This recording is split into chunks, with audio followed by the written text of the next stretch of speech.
안녕하세요. 오늘 6월 들어서 첫 번째 맞이하는 수요 예배, 이 예배식에서 함께 하나님 말씀을 살피면서 또 우리가 은혜를 나누고 우리의 믿음의 성장, 우리의 인격의 성장, 우리의 삶의 성장을 도모하는 시간을 갖도록 하겠습니다. 하나님 말씀 보면은 고린도후서 11장 1절부터 15절까지입니다. 내용이 좀 긴데 우리 할 수 있는 데까지 하고 또 시간이 부족하면 다음에 또 하도록 그렇게 하겠습니다. 제가 읽겠습니다. 원컨대 너희는 나의 좀 어리석은 것을 용납하라. 청컨대 나를 용납하라. 내가 하나님의 열심으로 너희를 위하여 열심 내노니 내가 너희를 정결한 처녀로 한 남편인 그리스도께 드리려고 중매함이로다. 뱀이 그 간계로 이와를 미혹해 한 것 같이 너희 마음이 그리스도를 향하는 진실함과 깨끗함이 있었더나 부패할까 두려워하노라.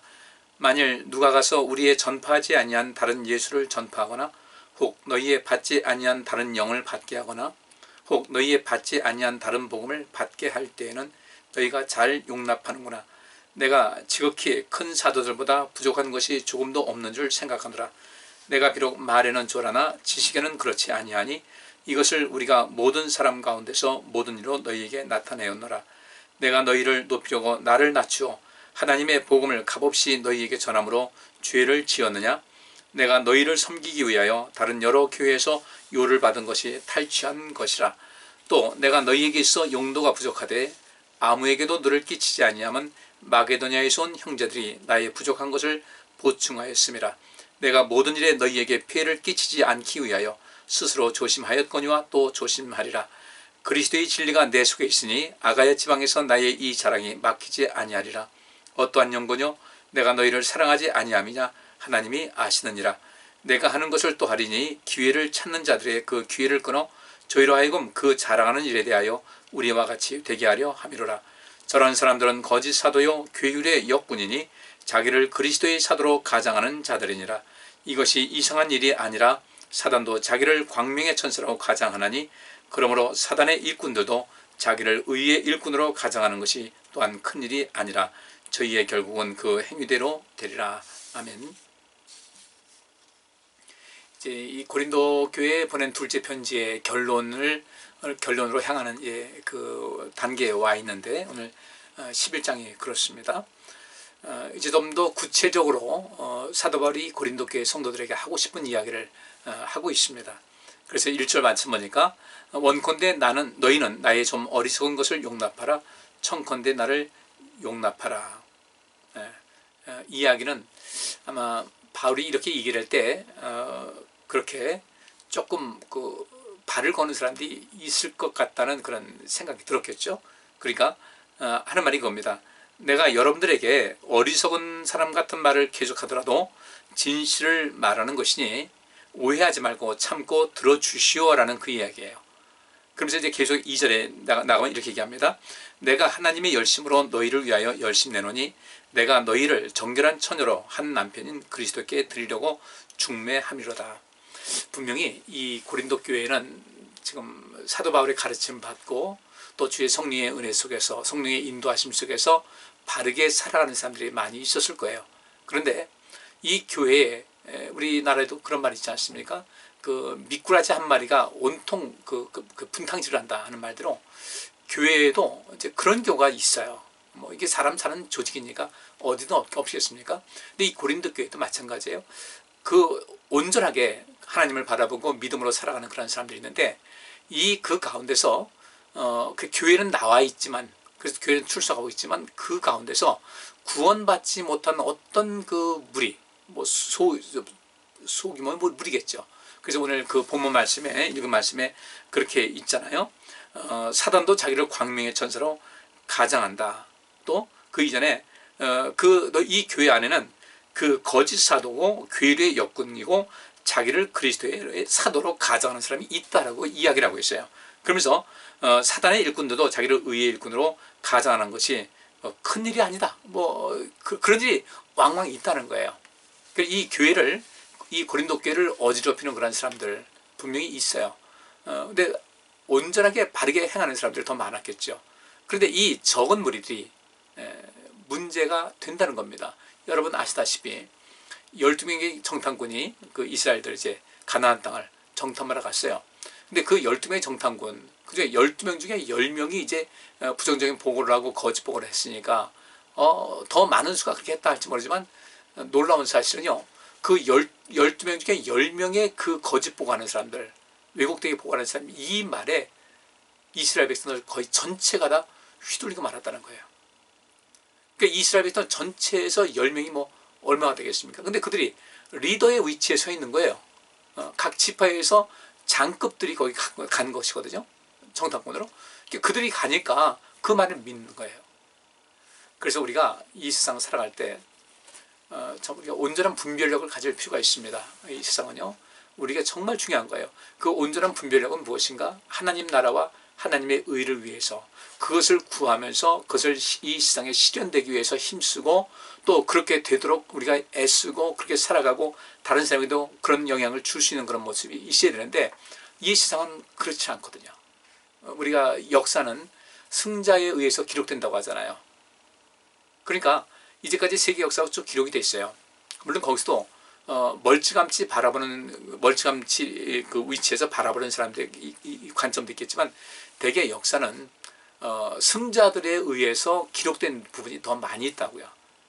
그러니까 지금 우리가 모든 역사를 볼 때 거기에 대해서 과거에 이런 일이 있었다. 그럼 다른 관점은 없을 것인가를 보면서 그 사실 있는 그대로의 사실을 우리가 알려고 노력을 해야지 그 있는 그대로 믿어서는 안 되는 거예요. 성경에는 이 세상에서 100% 믿을 만한 그런 것이 없다는 사실을 잘 알아야 돼요. 우리가 이 신앙생활하는 것도 역시 마찬가지예요. 분별력이 있어야 되겠다. 12명의 이스라엘의 12명의 정탐꾼 중에 10명이 부정적인 보고를 했다 이거예요. 근데 그렇게 보면 어찌 보면 10명의 사람들이 저렇게 보고하는 것이 보니까 우리가 저희가 뭐 위태롭겠다라는 생각을 할 수도 있지 않겠습니까? 근데 2명이 이제 거기서 여호수아와 갈렙이 바른 말 하잖아요. 그런데 그 말은 사람들이 들리지가 않아요. 똑같이 리더급에 있는 사람들 12명이 갔는데 10명이 그렇게 얘기를 하니까. 이럴 때 우리는 거기 갔다 오지 않은 사람들 입장에서는 어떻게 모든 것을 분별해야 될 것인가를 사실 분별할 수 있어요. 어떻게 분별할 수 있을까? 상식만 있으면 가능해요. 상식만 있으면. 그 상식이 어떤 위기 상태가 되고 어떤 그 위기를 내게 위기감을 주고 또 이 위기 상태라는 그런 모든 것이 들리고 보이고 하면서 이 오감이 제가 오감으로 하나님의 은혜를 체험하자고 그랬는데 이 오감으로 하나님을 체험할 땐 굉장히 큰 그 열매가 있지만 또 그 오감이 잘못된 것 같으면요 이게 참 문제가 되는 거예요. 그러니까 이 10명의 사람들이 온 이스라엘 백성들이 다 휘둘린 겁니다. 근데 그들이 그 속에서 벗어나지 못해요. 왜 그랬을까? 그들에게 상식이 좀 아쉽다. 특별히 믿음을 가진 사람들로서의 상식이 아쉬운 거예요. 분별할 수 있어야 되거든요. 10명의 정탐꾼이 그렇게 부정적인 보고를 했어요. 우린 거기 가면 다 죽을 거다. 뭐 키가 뭐 장신이고 안락자손들이 있고 그들 산지에도 뭐 무서운 사람도 많고 우리말로 하시면 그럴까요? 뭐 산적 같은 사람도 있을 것 있고 뭐 평지에 가서 농사 지을 곳에 이미 사람들 차지하고 있어가지고 거기 들어가기가 만만치 않고 뭐 이런 얘기를 했을 거예요. 근데 결과적으로는 어떻게 됐습니까? 그 1세대들이 다 광야에서 거의 다 죽다시피 했잖아요. 근데 결과적으로는 가나안 땅을 정복했습니까? 못했습니까? 이것이 우리가 이 신앙생활 하는 가운데 굉장히 중요한 부분이에요. 우리는 지금도 이스라엘 백성들이 그 12명의 정탐꾼이 그 정탐하고 와서 보고하고 거기서 굉장히 왁자지껄하는 그런 상황, 아마 우리는 인생 그와 같은 현장이 우리 인생에서 펼쳐지고 있을지도 몰라요. 그런데 우리 이런 상황 속에서 어떻게 무엇을 결정할 것인가? 성경은 우리가 많은 사례를 제공하고 있습니다. 근데 그 많은 사례를 제공하고 있는데 우리가 거기서 공통적인 결론은 뭐냐면요. 하나님께서 말씀하시는 것을 순종하고 그분을 믿고 순종하고 따르게 될 때 항상 승리가 있더라는 것을 우리가 지금 배우고 있잖아요. 근데 그렇게 배우고 있고 알고 있는데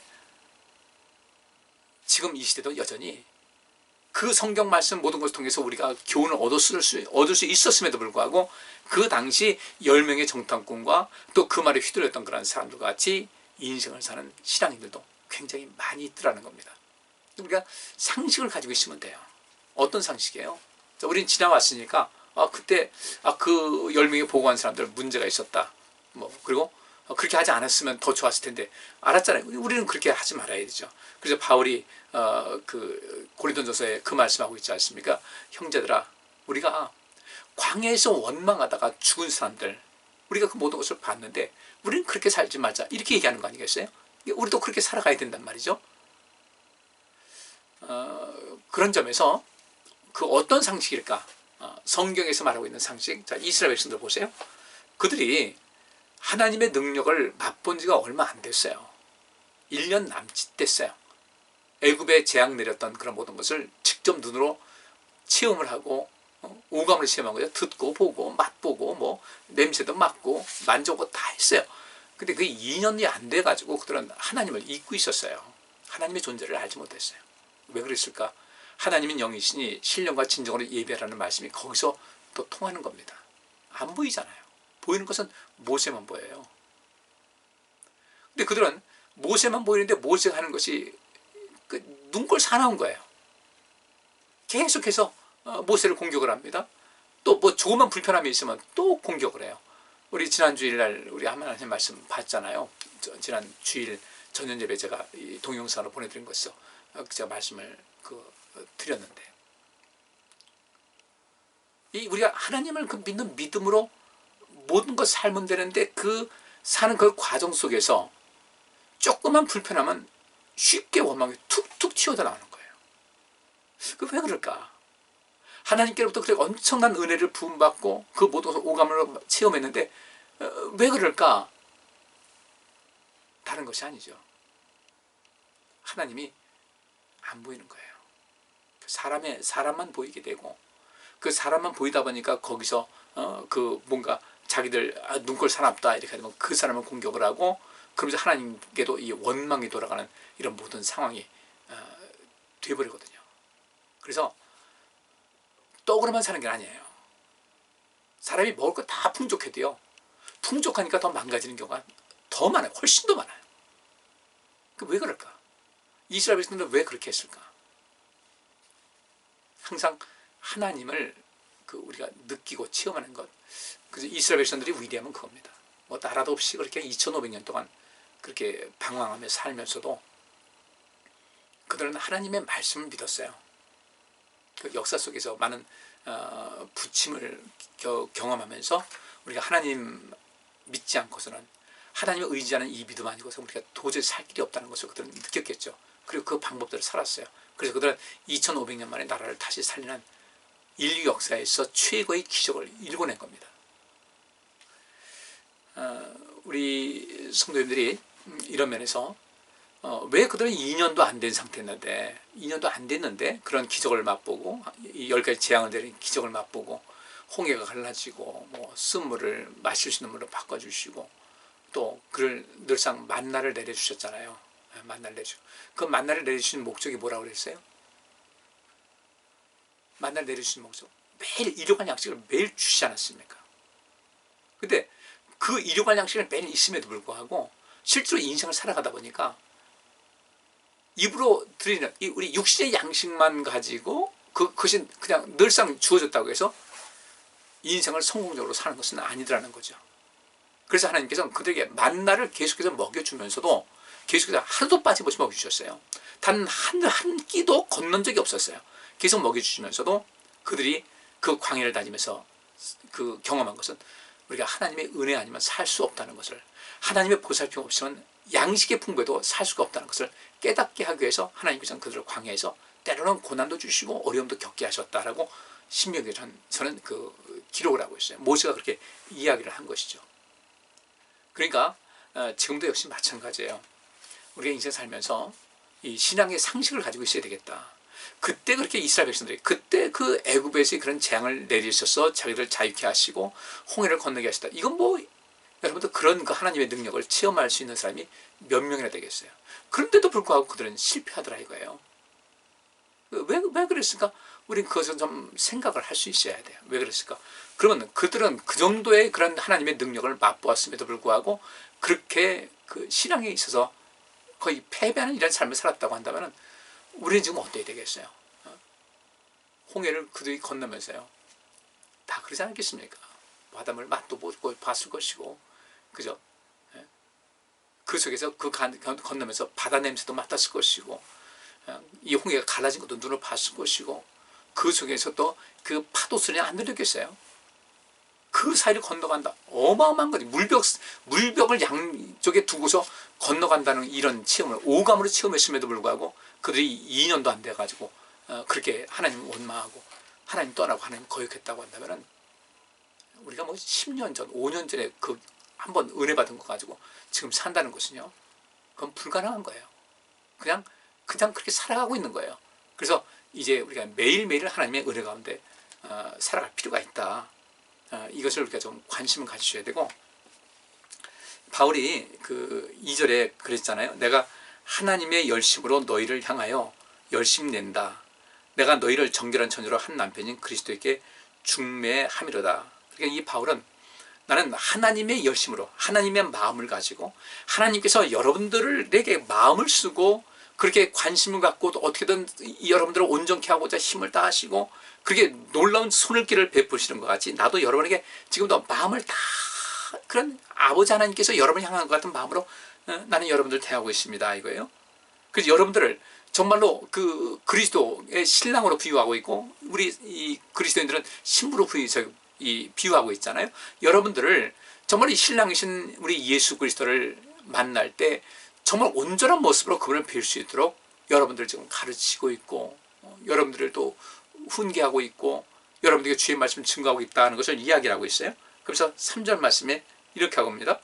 뱀이 그 간계로 이와를 미혹해 한 것 같이 너희 마음이 그리스도를 향하는 진실함과 깨끗함에서 떠나 부패할까 두려워하노라. 지금 바울이 지금 그냥 노심초사하는 것은 다른 것이 아니에요. 하와가 뱀이 하와를 미혹하지 않았습니까? 그래서 하와가 에덴 동산에서 사단에게 유혹을 당했어요. 그래서 그는 인류의 이 죄를 이제 들어오게 하는 그런 근본이 되었습니다. 그와 같이 여러분들도 혹시 우리 주님께 드려야 될 그 순수하고 깨끗한 그 마음, 이들이 아마 그런 마음을 가지고 있었겠죠, 처음에는요. 근데 그들이 그 순결하고 순수한 마음, 하나님에 향한 순수한 마음을 점점 잃어버리고 있으니까, 그것을 아주 잃어버릴까, 이제 다시는 그 잃어버리는데 그것을 이제 스탑하고 중지하고 다시금 그리스도를 향해서 나가게 하고자 그런 마음이 있는데, 여러분이 저 주님께 바쳐야 될 그 순결하고 순수한 마음을 완전히 잃어버릴까, 나는 마음을 졸이고 있습니다. 우리 신앙생활에서 이 상식을 가지고 이 신앙생활의 그 정도에서 절대로 벗어나지 않게 여러분을 잘 하셔야 돼요. 뒤에서 이제 그런 얘기합니다. 4절에 만일 누가 가서 우리의 전파하지 아니한 다른 예수를 전파하거나 혹 너희의 받지 아니한 다른 영을 받게 하거나 혹 너희의 받지 아니한 다른 복음을 받게 할 때는 너희가 잘 용납하는구나. 내가 지극히 큰 사도들보다 부족한 것이 조금도 없는 줄 생각하노라. 이 얘기는 무슨 얘기냐면요, 이 현대 성경이 이렇게 번역하고 있습니다. 여러분 왜 그렇게 잘못된 그 이야기에 잘 속아 넘어가는 겁니까? 왜 이렇게 잘들 속습니까? 어떤 사람이 여러분에게 내가 또는 우리가 여러분에게 전한 전한 분과는 다른, 우리는 예수님은 온전한 예수님, 내가 만난 예수님을 여러분에게 증거하고 있는데, 우리가 전한 분과는 전혀 다른 어떤 이 예수를 설교하고 있다는 거예요. 본래 예수님이 아닌, 예수님의 본질이 아닌 다른 이상한 교리를 가져가서 이분이 예수님이다라고 이렇게 설교하거나, 또 여러분이 받은 성령과는 전혀, 여러분이 경험했던 성령과는 전혀 다른 영을 전하거나, 여러분이 구원받았을 때 그 생명의 길을 걸어가면서 얻었던 그 생명의 길, 그 구원의 길을 이런 것과는 다른 길을 가르치고 있는데도 쉽게 그것을 믿고 받아들이고 있으니까 내가 너무도 가슴이 아프다는 겁니다. 그러면서 내가 지극히 큰 사도들보다 부족한 것이 조금도 없는 줄 생각합니다. 나는 분명히 주님께로부터 보냄받은 사도였고, 내 앞에 있었던 그 사도들보다 그들보다 부족함이 없는, 그들과 다름없는 그런 그 수준의 그런 수준으로서의 말씀의 지식과 그런 경험을 갖고 있는데, 여러분들은 왜 잘못된 것에 이렇게 마음을 뺏기고 있냐고 바울은 안타깝게 이야기를 하고 있어요. 우리 성도님들, 여러분들 지금 어떤 모습입니까? 우리는 절대로 우리의 그 순결하고 순수한 마음을 뺏기지 말아야 되거든요. 어느 프로에서 그 개를 훈련시키는 것을 제가 이렇게 제가 봤어요. 어떻게 뭐 운동하다 이렇게 튀었더니 그 나오는데, 그 제가 이 기계를 다뤄보니까 기계나 사람이나 똑같은 건 아니지만 상당히 연관성이 있어요. 어떤 그 발생하지 말아야 될 어떤 증상이 생기는 것은 분명히 무슨 이상이 있다는 거죠. 그죠? 우리 사람이 열이 나요. 열이 나면은 우리 몸에 뭔가 이상이 있다는 겁니다. 물론 그냥 잠깐 왔다가 지나가는 그런 것도 있겠죠. 뭐 사람이 시장에도 열이 나요. 배가 고플 땐 열이 나기도 합니다. 그러니까 근데 이 열 나는 것이 우리에게 굉장히 심각한 그 이상이 있다는 것을 보내주는 어떤 신호일 수가 있어요. 사인일 수가 있다는 거죠. 그러니까 이런 증상은 잊지 말아야 돼. 사람이든지 기계든지 이런 증상이 있으면 안 된다. 근데 그런 증상이 나타났다. 이건 무엇일까? 오늘도 저희 장모님이 아침에 저희 집한테 전화를 하셨어요. 냉장고에 이렇게 온도가 나오고 한 이런 건데, 거기 전에 있던 그런 그 숫자가 나오지 않고 이상하게 나온다. 그게 이상이 있는 거예요. 어떻게 하면 좋으냐고 좀 알아봐 달라. 저한테 이제 대신 문의가 들어온 거죠. 그 제가 제일 먼저 할 수 있는 거, 여러분에게 말씀드렸잖아요. 전자제품은 핸드폰이든 어떤 전자제품에 속하는 것에서는 무슨 이상이 생겼을 때 제일 중요한 것은 다른 것이 아니라 초기화를 시키는 것이 좋아요. 그러니까 우리가 머리 막 생각도 막 엉킬 때가 있잖아요. 그죠? 실도 엉킬 때가 있듯이 생각도 막 뭔가 엉킬 때가 있어요. 어떤 그 전자제품에는 어떤 프로그램이 입력이 되어 있는데 그것도 전기다 보니까 엉킬 때가 있어요. 우리가 들어오는 모든 가정용 전압이 220V 정압으로 쭉 들어오는 것이 아니에요. 어떤 데는 225V 들어오고 215V 들어오고 이렇게 됩니다. 그래서 요즘 향상된 아답터라고 그러죠. 아답터. 이것을 보면 그 아답터 자체 내에서 입력 전압이 있을 때 그것을 아주 일정한 정압으로 나갈 수 있게 하는 그런 기능이 있어요. 그렇기 때문에 좀 조금을 보여도 이제 비싼 거예요.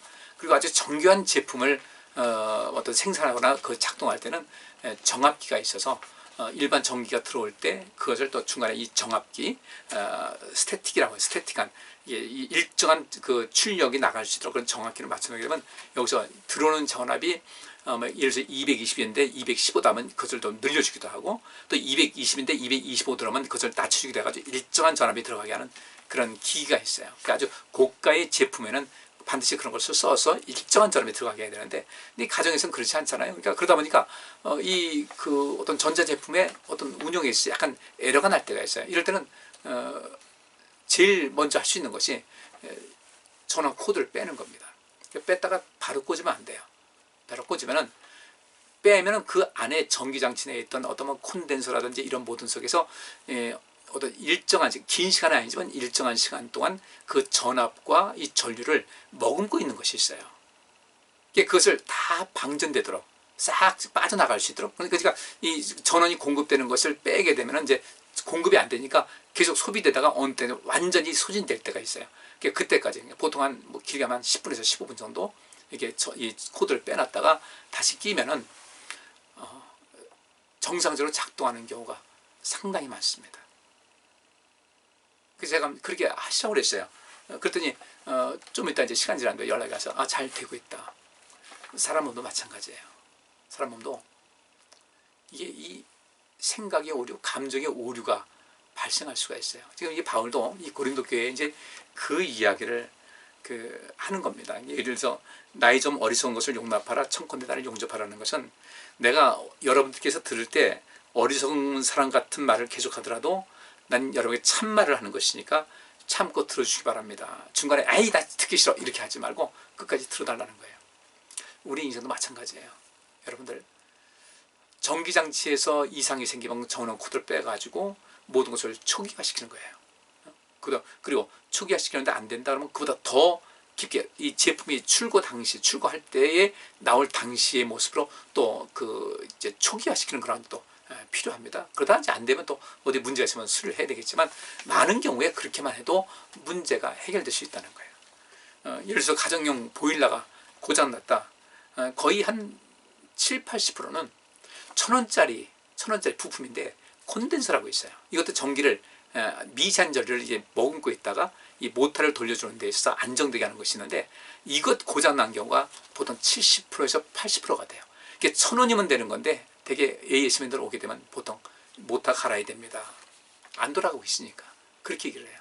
그러니까 앞으로 여러분들 제가 그 콘덴서를 좀 사다 놓을 테니까 그 보일러가 안 돌아가면 일단 그 AS센터 부르지 말고 거기만 더 기다려야 되잖아요. 이제 또 벌써 6월달인데 6, 7, 8 석 달이면 있으면 여러분들 보일러도 틀어야 돼요. 9월달부터 밤으로 좀 쌀쌀하니까. 저를 좀 그렇게 제가 기술 많이 갖고 있잖아요.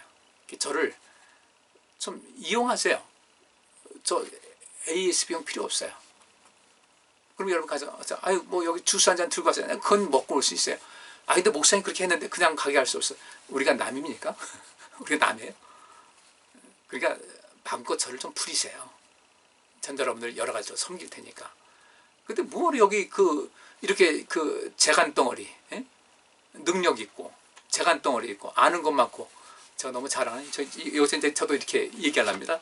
제가 이렇게 얘기합니다. 뭐 원컨대 여러분들은 나의 좀 어리석은 것을 용납하시고 잘 들으시기 바랍니다. 제가 어리석은 말 좀 할게요. 저 재간 덩어리잖아요. 능력 있잖아요. 기술도 있잖아요. 모든 것에 그 모든 것에 뛰어난 그런 분이 있지 않습니까? 근데 왜 사용 안 해요? 하나님께서 여러분들 저를 통해서 유익 얻으라고 저를 여기 우리 새생명교회 보내주셨는데, 그러니까 여러분들 저를 마음껏 이용하세요. 뭐 눈치 보지 말고. 오늘도 어느 노예 목사님 한 분이 뭘 물어보면서 증경노 회장님 지금도 임원으로 계신 분이거든요. 얼마 전까지 같이 임원으로 있었잖아요. 증경노 회장님 뭐 이렇게 브라브라브라 이렇게 얘기해 왔길래 제가 답해주면서 그랬어요. 나를 부를 때 증경노 회장님 그 안에 증경노 회장님과 빼도 된다. 빼세요. 그랬더니 네 감사합니다 이렇게 왔어요. 아마 저를 아마 이렇게 안 하면 혹시 무리한 것이 아닐까 싶었는데 그냥 전 목사로도 하면 된 거예요. 자 이제 그 얘기 넘어가고 바울이 왜 너희는 나이 좀 어리석은 것을 용납하라 청컨대 나를 용납하라고 하면서 바울이 이야기하는 것을 좀 집중해서 들으라고 하는 이유는 왜 그러냐면요. 사람이 이제 생각이 막 엉킬 때가 있어요. 막 생각이 복잡하고 어떤 충격을 받고 그렇잖아요. 어떤 사람이 굉장히 정말 상상할 수 없는 만큼 엄청난 충격을 받으면요. 이 뇌의 회로가 끊겨요. 그래서 단기 기억 상실증이 걸립니다. 그래서 왜 그런지 아세요? 그 기억이 너무 강하게 그 뇌를 공격을 하고 이 신체에 하게 되면 어떤 문제가 생길 것 같다. 자칫 쇼크가 가서 죽을 수도 있다 할 때는요. 몸은 이 뇌는요. 자기를 보호하기 위해서 자기 몸을 보호하기 위해서 회로를 다 끊어버리는 거예요. 놀랍죠? 하나님께서 우리 그렇게 만드셨어요. 이 단기 기억 상실증이 이제 그래서 나타나는 경우도 있다는 것입니다. 생각이 복잡해요. 뭐 화가 나면요, 막 이게 엉켜가지고 이 생각도 엉키고 감정의 이 소용돌이 속에서 뭘 어떻게 될지 모르고 그냥 무조건 감정적으로 일을 처리하는 거예요. 아까 뭐 나쁜 개는 없다든가 그 프로에서 제가 잠깐 본 것이 그 개가 자주 흥분을 해요. 자주 흥분을 하니까 그것을 교정하는 개의 교정사가 와가지고 그렇게 얘기를 하는 걸 들었어요. 참 의미가 있다. 기기도 마찬가지로 어떤 이상성을 초기화시키도 마찬가지지 사람도 초기화가 필요하다. 모든 생명체는 초기화가 필요하다. 그 개를 본래 그 강아지 왔을 때 그 모습을 초기화를 시키는 거예요. 너무 민감하지 않게. 그러니까 이 개가 한번 흥분을 하게 되면요. 암만 주인이 그 끈을 붙잡고 안 된다고 하고 말리면 막 주인까지 물어버리잖아요. 그러니까 이 개를 어떻게 하면 좋을 것인가. 그 개를 치료하는 그 사람이 하는 얘기가 개가 한번 흥분하게 되면은 아무 소리도 안 들린다는 거예요. 귀에 이 실질적인 그 소리는 들리는데 그것이 그 주인의 목소리로 들려서 주인의 음성을 따라야지 순종할 수 있는 그런 회로가 차단이 된다는 거예요. 그래 아예 들리지 않는 것과 똑같은 거죠. 우리 사람도 마찬가지예요. 10명의 정탐꾼이 와서 거짓복을 하니까 그 이스라엘 백성들이 전체가 막 난리가 났습니다. 이때 여호수아와 갈렙이 또 찍고 하지 막 이러면서 이건 아니라고 얘기해도요. 그 두 사람의 말을 아무도 안 들어요. 이 고린도 교회가 그런 사람들이 소수의 사람들이 있었던 것 같습니다. 여러분들 우리는 절대 그런 사람 되면 안 돼요. 우리는 내가 어떤 감정적인 그 요소가 있어 막 휘몰아쳐서 누군가 나를 공격한다 할지라도 우리는 흔들림이 없는, 흔들림이 최소한으로 해서 절대로 뿌리까지 뽑아지는 일을 하지 말아야 되고, 내가 감정에 힘을 내서 내가 절제하지 못하고 절제의사, 곧 자기 셀프 컨트롤, 자기 자신을 통제할 수 있는 어떤 것이 그 방어막이 무너져 가지고 나중에 되담을 수도 없는 그런 막말을 하고 상처 주는 말을 하고 이렇게 해서는 안 되고요. 또 누군가 그렇게 지금 감정이 굉장히 소용돌이쳐서 그렇게 이야기했을 때 저 사람이 이제 감정이 치우쳤으니까 저 사람이 하는 말은 그 마음에도 없는 얘기를 하는구나. 그래서 나도 흔들리지 않는 그런 것을 가지고 있어야 되거든요. 그래서 이럴 때 어떻게 필요한가? 제가 주일날도 말씀드렸죠. 시험이 왔다. 내게 내 감정이 요동친다. 내 생각이 자꾸 어떤 왜곡된 것을 자꾸 치우친다 할 때는 이때는 다른 것 없어요. 초기화시키는 것이 굉장히 중요해요. 초기화시키는 것이 어떻게 한가? 시간이 필요한 거예요. 바울이 지금 이 고린도 교회에 그렇게 이야기를 하고 있는 겁니다. 그래서 그들 캄다운이죠. 안정시키고 있어요. 좀 진정하시죠. 진정하시죠. 난 여러분들이 뭔가 말을 하고 있습니다. 우리 하나님께서 이 세상을 아끼고 사랑하셔서 여러분도 그렇게 대하고 계신데 나도 역시 마찬가지로 아버지의 마음, 하나님 아버지의 마음으로 여러분들에게 이야기를 하고 있으니까 내 말을 듣다가 흥분하지 말고 참고, 좀 내가 어리석게 말을 하는 것 같이 들린다 할지라도 참고서 들어주시기 바랍니다라고 이야기를 하고 있어요. 더 이상 진도 나가는 것은 좀 무리인 것 같고, 우리 일상생활 속에서 중요한 겁니다. 어떻게 우리 자신을 잘 통제를 할까? 성령 받으면 절제 열매가 있으니까 가능한 건 되겠죠. 근데 우리가 이 초기화시키는 거예요. 우리가 밤에 자는 건 뭐 하는지 아십니까? 밤에 자잖아요. 이게 초기화시키는 거예요. 지쳐 있어요. 우리 몸이 하루 생활하면서 지쳐 있는데 밤에 자면서 이걸 초기화시키는 거예요. 다시금 몸의 에너지를, 그 피로 물질이 바깥으로 빠져나가고 또 거기서 새롭게 그 에너지가 공급이 됩니다.